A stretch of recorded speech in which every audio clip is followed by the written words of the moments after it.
Important reminder: before you assemble your Libernovo chair, please put on the provided safety gloves. Some metal or plastic parts may have sharp edges. Your safety is our priority. Unscrew the screws under the armrest. Carefully lift the armrest cover. Unscrew both screws, securing the control button module.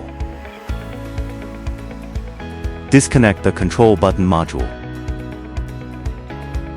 Connect the new module.